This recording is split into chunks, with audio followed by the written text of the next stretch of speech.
Chapter 3rd. The Doctor's Friend. The origin of their friendship. Dick Kennedy. At London. An unexpected but not very consoling proposal.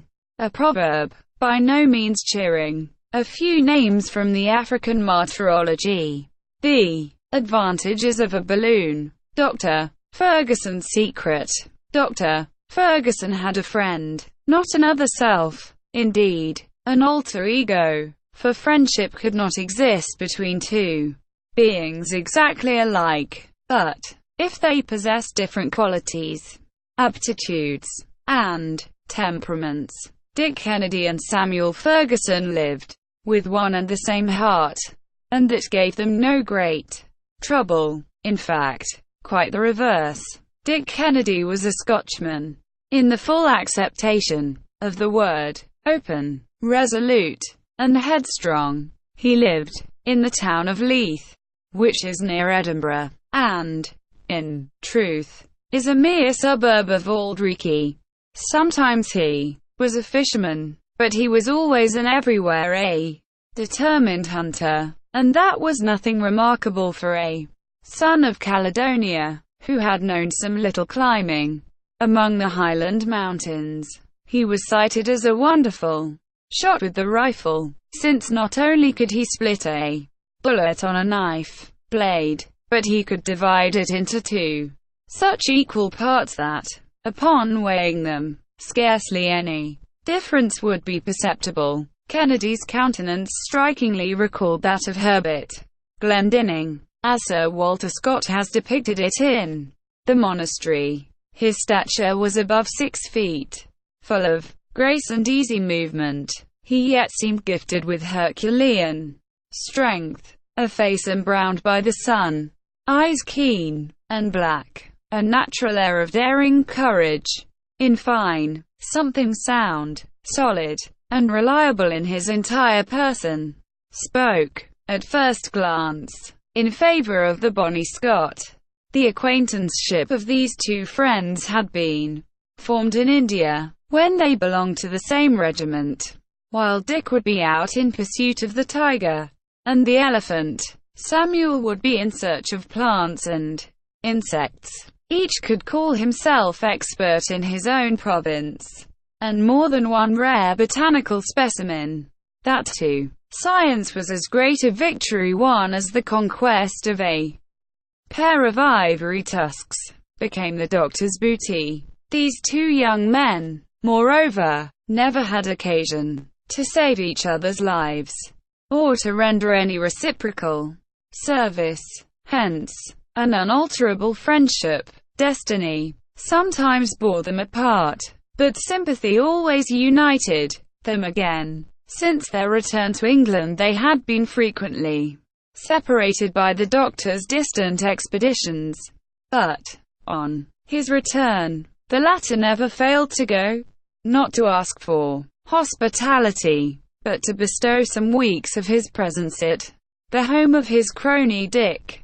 The Scot talked of the past, the Doctor busily prepared for the future. The one looked back, the other forward, hence, a restless spirit personified in Ferguson, perfect calmness typified in Kennedy. Such was the contrast. After his journey to the Tibet, the Doctor had remained nearly 2 years without hinting at new explorations, and Dick, supposing that his friend's instinct for travel and thirst for adventure had at length died out, was perfectly enchanted. They would have ended badly some day or other, he thought to himself. No matter what experience one has with men, one does not travel always with impunity among cannibals and wild beasts. So, Kennedy besought the Doctor to tie up his bark for life. Having done enough for science, and too much for the gratitude of men, the Doctor contented himself with making no reply to this. He remained absorbed in his own reflections, giving himself up to secret calculations, passing his nights among heaps of figures, and making experiments with their strangest looking machinery, inexplicable to everybody but himself. It could readily be guessed, though, that some great thought was fermenting in his brain. What can he have been planning? Wondered Kennedy, when, in the month of January, his friend quitted him to return to London. He found out one morning when he looked into the Daily Telegraph. "Merciful heaven!" he exclaimed. "The lunatic, the madman, cross Africa in a balloon. Nothing but that was wanted to cap the climax. That's what he's been bothering his wits about these 2 years past." Now, reader, substitute for all these exclamation points as many ringing thumps with a brawny fist upon the table, and you have some idea of the manual exercise that Dick went through while he thus spoke. When his confidential maid of all work, the aged Elspeth, tried to insinuate that the whole thing might be a hoax. "Not a bit of it," said he. "Don't I know my man?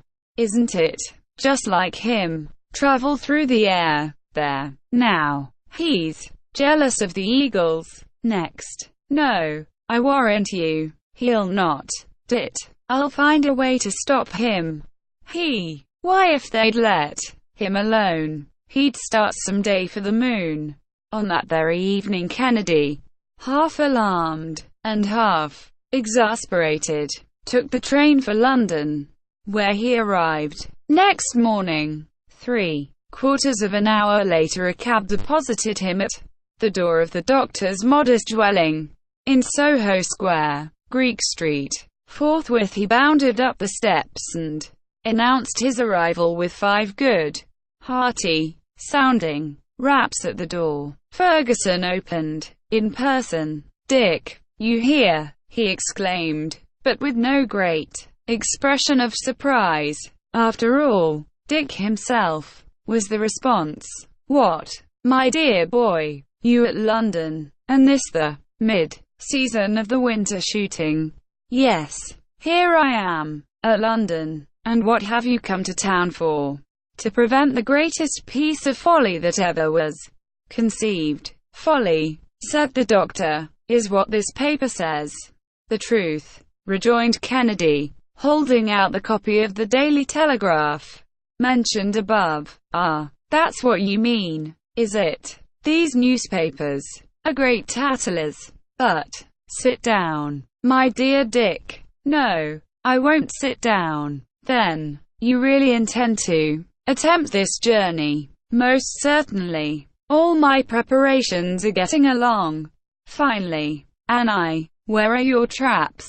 Let me have a chance at them. I'll make them fly. I'll put your preparations in fine order." And so saying, the gallant Scot gave way to a genuine explosion of wrath. "Come, be calm, my dear Dick," resumed the doctor. "You're angry at me because I did not acquaint you with my new project." He calls this his new project. "I have been very busy," the doctor went on, without heeding the interruption. "I have had so much to look after, but rest assured that I should not have started without writing to you." "Oh, indeed, I'm highly honored, because it is my intention to take you with me." Upon this, the Scotchman gave a leap that a wild goat would not have been ashamed of among his native crags.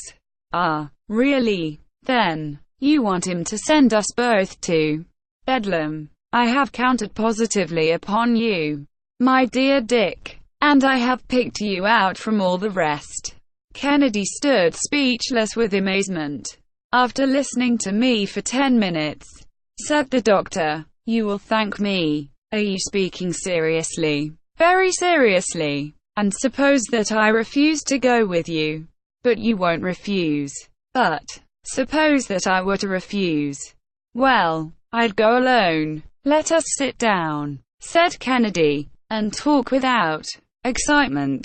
The moment you give up jesting about it, we can discuss the thing.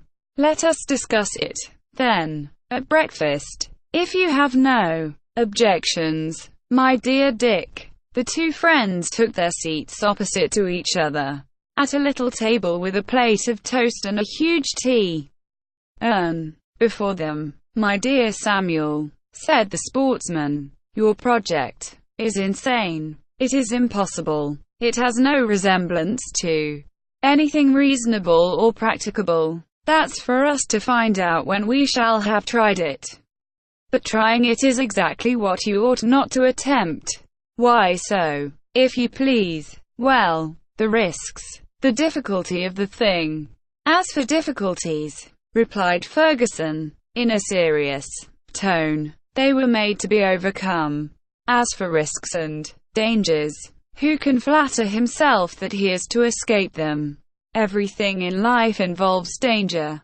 It may even be dangerous to sit down at one's own table, or to put one's hat on one's own head.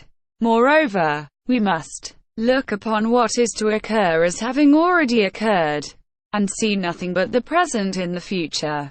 For the future is but the present a little farther on." "There it is," exclaimed Kennedy, with a shrug, "as great a fatalist as ever." "Yes, but in the good sense of the word. Let us not trouble ourselves, then, about what fate has in store for us. And let us not forget our good old English proverb, 'The man who was born to be hung will never be drowned.'" Single quote. There was no reply to make, but that did not prevent Kennedy from resuming a series of arguments which may be readily conjectured, but which were too long for us to repeat. "Well, then," he said, after an hour's discussion, "if you are absolutely determined to make this trip across the African continent, if it is necessary for your happiness, why not pursue the ordinary routes?" "Why?" ejaculated the doctor, growing animated. "Because all attempts to do so, up to this time, have utterly failed. Because, from Mungo Park, assassinated, on the Niger, to Vogel, who disappeared in the Wadai country, from Oudney, who died at Murmur, and Clapperton, lost at Sakatu, to the Frenchman Misen, who was cut to pieces, from Major Lang, killed by the Tuaregs, to Rocha, from Hamburg, massacred in the beginning of 1860.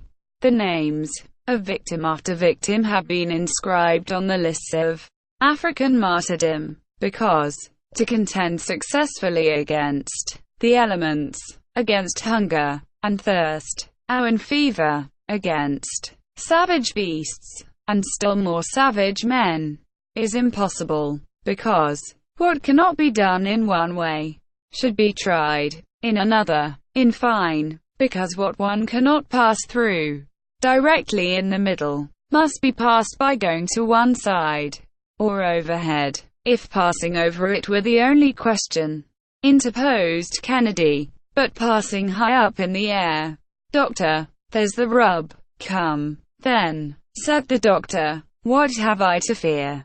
You will admit that I have taken my precautions in such manner as to be certain that my balloon will not fall. But, should it disappoint me, I should find myself on the ground, in the normal conditions imposed upon other explorers.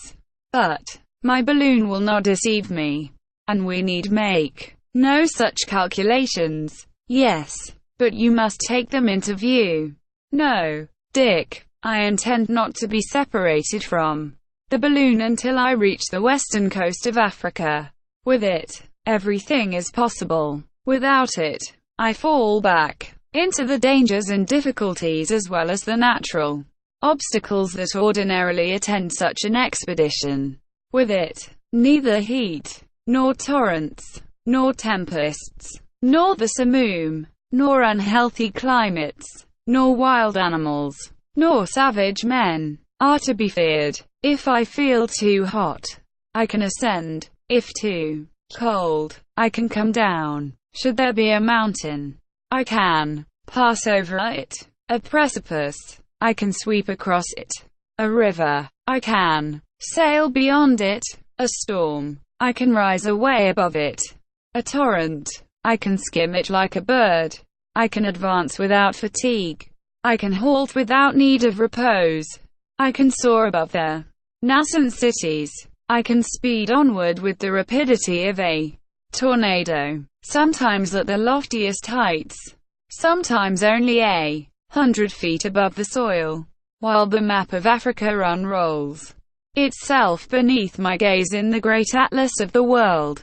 Even the stubborn Kennedy began to feel moved, and yet the spectacle thus conjured up before him gave him the vertigo. He riveted his eyes upon the doctor with wonder and admiration, and yet with fear, for he already felt himself swinging aloft in space.